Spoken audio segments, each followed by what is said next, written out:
Most entrepreneurs are stuck, not because they're lazy or unskilled or even unmotivated. No, most entrepreneurs are stuck because they're solving the wrong problem.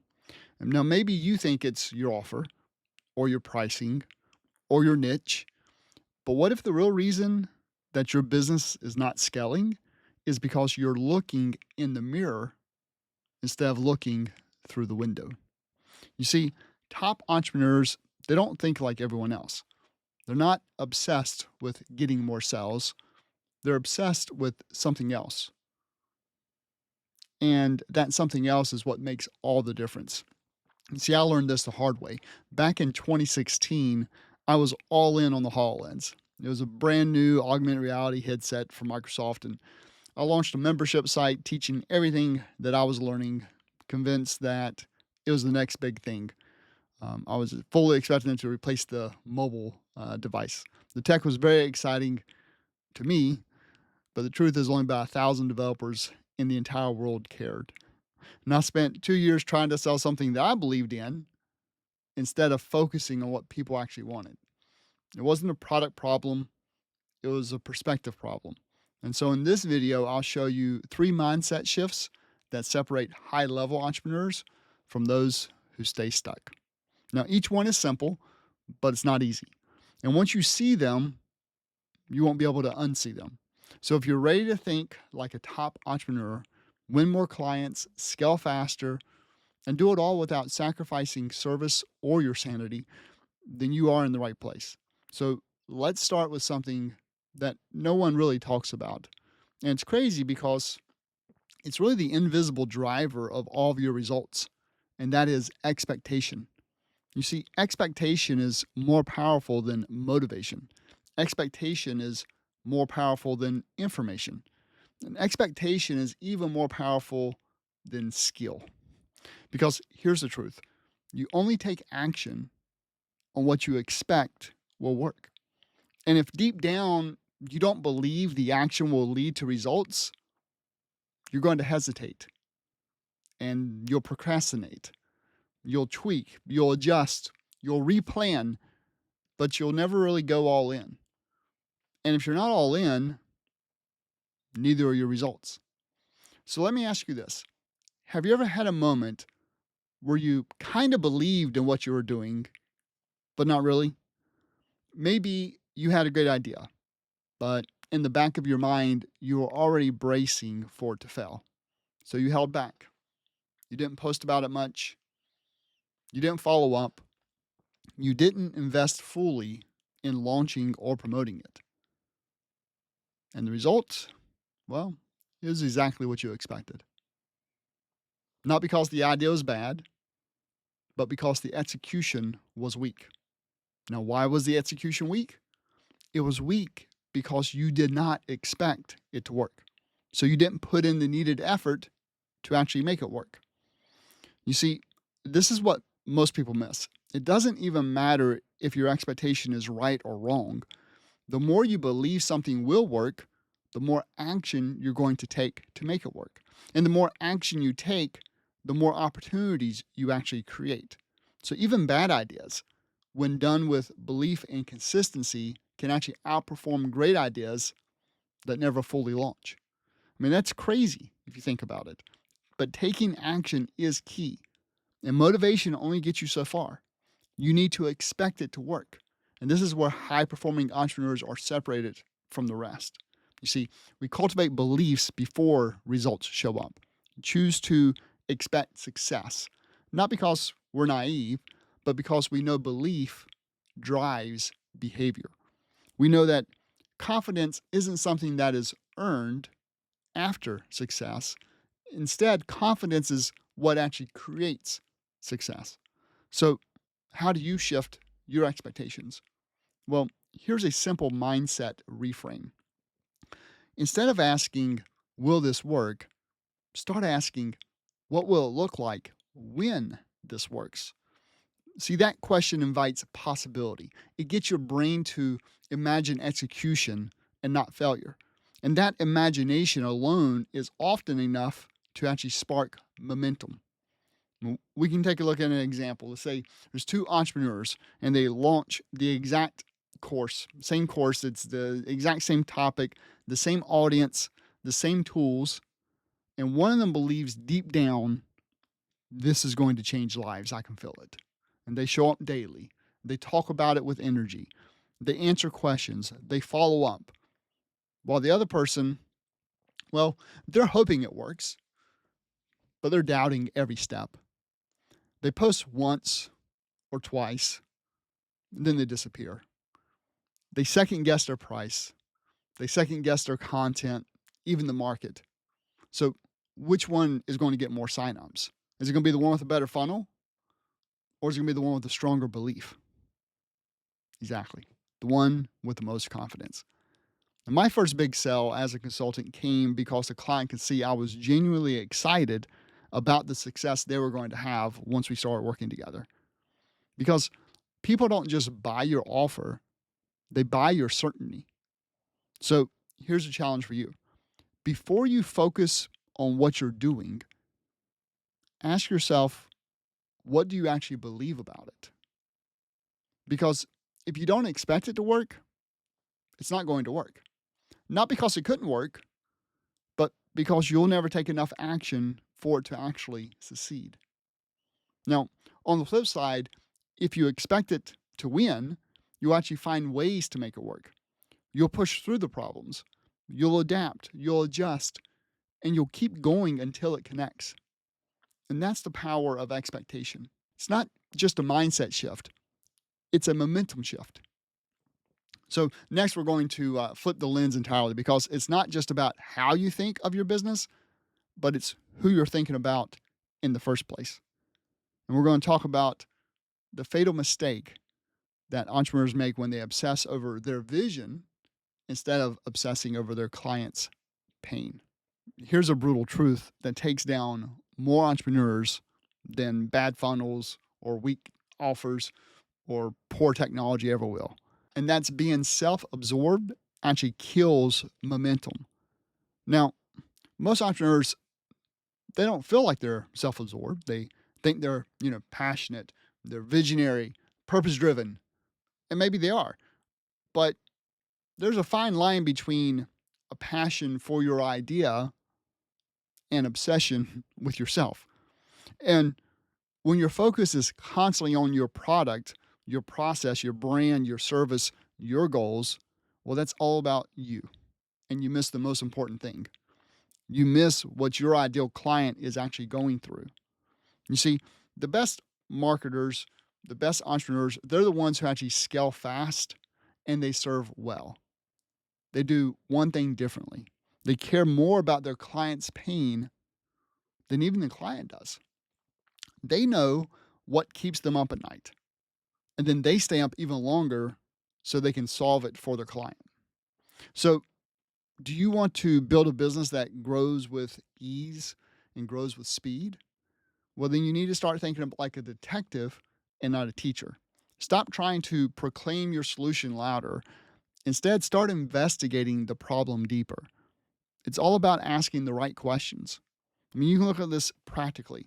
When's the last time that you sat down and you wrote out your ideal client's day in detail? And not even talk about your dream client, your real client. What time do they wake up? What do they actually stress about before checking their email? What are they avoiding? What are they Googling at 1 a.m. that they might not even be telling their spouse? That's where your business should live, in the trenches of their tension. Because here's the thing, most entrepreneurs are building a monument. It's tall, it's beautiful, and it's polished, but their clients are drowning in a storm. And they don't need to see a monument, they need a lifeboat, and they need it very fast. Now, when I built that HoloLens membership, I was living in monument mode. I was so caught up in what I believed was the next big thing that I ignored what developers actually needed right then. And I wasn't solving a real problem. I was teaching a future that they hadn't asked for. And no matter how excited I was, The response from the developer world in general was mostly silence. And so if your message isn't landing, it's not always about copy. Sometimes it's simply because you're speaking to what you care about instead of what they're desperate for. So let me give you a mindset shift that actually changed everything for me. You see, your audience does not care how smart you are, they care about being seen and about being heard. You could have the best strategy and the smartest framework and the most cutting edge tech, but if your client doesn't feel like you understand them, then they're not going to listen to you. But the moment they do feel understood, well, that's when walls drop and trust actually builds. And your offer stops feeling like a pitch and starts feeling like a gift. So, how do you start obsessing over their problem? Well, here's a three-part practice that you can actually use.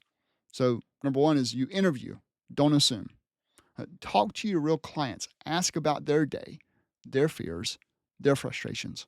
And finally, don't lead them. Instead, listen to them and still their words. When they say, I feel stuck, use that exact phrase in your marketing. Don't say, are you going nowhere? Say, do you feel stuck? You see, mirror their language, and that's how you can speak directly to them. You solve one layer deeper. If they say they want more clients, you ask them why. If they say they want more freedom, ask them what that would look like. Go deeper than what they expect.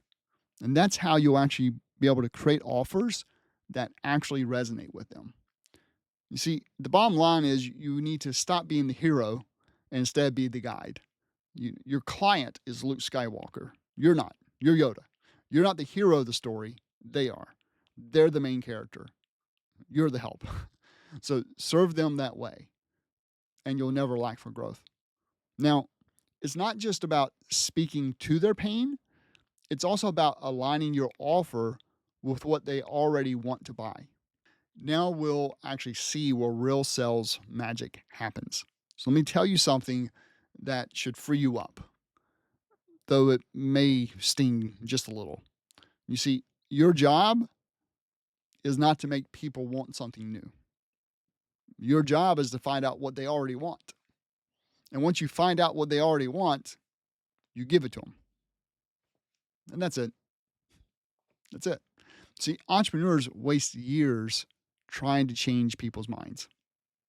They're trying to create demand instead of tapping into the demand that's already there. They're trying to convince instead of connect. But the truth is, everyone is walking around with a list of things they want to buy right now, whether that's a new car or a home or a better body or a calmer mind. They're looking for a faster way to get what they want with less pain. And if your offer isn't on their list, then you're going to have a really hard time getting their attention, much less their money. So here's where people mess up. They fall in love with their product or their service, and then they try to make people fall in love with it too. But persuasion doesn't work that way. You can't really talk someone into desire. You can, however, talk to their existing desire. You can find the signal in the noise, the thing that they're already craving, and then you can line up your offer with that just like a magnet. So imagine you're standing in a crowded room with a megaphone and you start yelling, "Hey, come check out this revolutionary new system. It's totally different. You've never seen anything like it." Most people just keep walking. Nobody cares. But when you switch and say, "Hey, who here is tired of wasting hours doing things the hard way and wants a faster, simpler path to results?" That will get attention. Heads are going to turn. Not because you got louder, but because you got clearer and you spoke to something that they already wanted. The best offers don't create demand, they actually channel it. And it reminds me of the verse in Proverbs 11:24. It says, "There is that scattereth and yet increaseth, and there is that withholdeth more than is meet, but it tendeth to poverty." And the principle here is if you give freely, you'll become more wealthy. But if you're stingy, you'll actually lose what you already have. And most people are stingy with their curiosity. They withhold their energy until they've perfected their offer. They build in a silo and they wonder why it doesn't sell. But top entrepreneurs, generous with their empathy, giving before being asked. They listen before they sell. They tune into what people already desire and they serve it up in a way that feels custom built. And because of that generosity, they actually increase, in profit, but also in trust, in reputation, and in reach. Here's how to sell people what they already want. You need to listen with intent. You can read forums, watch comment sections, ask open-ended questions to your clients. People are constantly telling you what they want. You just have to pay attention. Map your offer to what they are craving. Don't change your expertise, just change your positioning. Make the first promise match what they're looking for, and the rest of the value will come once they're inside. You lead with the outcome, not the process. Nobody wakes up wanting your 12-week group coaching framework. They want to stop feeling stuck. They want clarity. They want peace. They want wins. So sell the result that they crave and then deliver it with your process. So I want to be clear here. This isn't about manipulation. It's about service. Because when you give people what they already want, you actually open the door to give them what they actually need. So stop trying to twist arms and start tuning into what your ideal client truly desires. And when your offer feels like an answer to a question they've been quietly asking themselves, well, your sales gets easier, your confidence grows, and your business finally clicks. If you want to scale faster, serve deeper, and finally feel like your business is working with you instead of against you, well, you don't need to work harder. You need to think harder. You need to think differently. You need to expect success before you see it. You need to obsess over their problem, not your passion. And you need to stop trying to convince people to want something that they don't want. Instead, start giving them what they already crave. And that's the shift that needs to be made.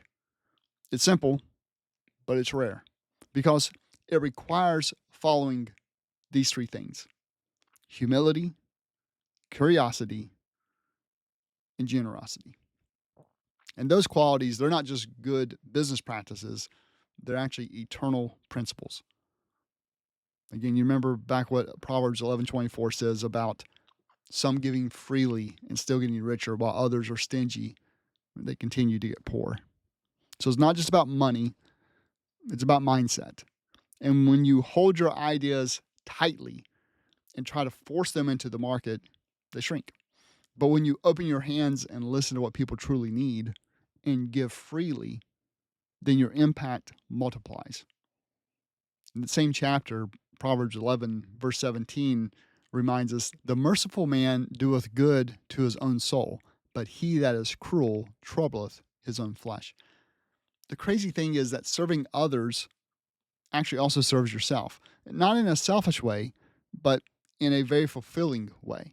Because when you stop trying to extract from people and start trying to enrich their lives, you win every time.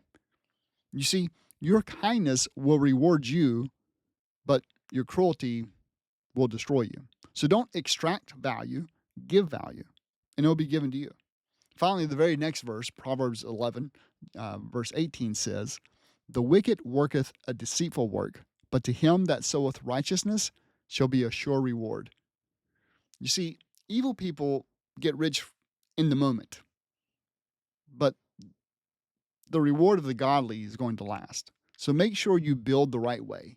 Create the right foundation in your business. Focus on real needs and serve with integrity.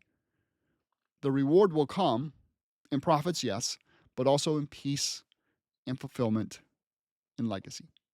Now, if this video hit home, there's another one that you might want to watch.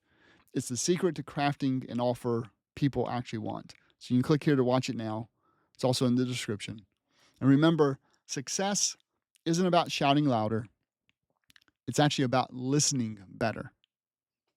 And I'll see you in the next video.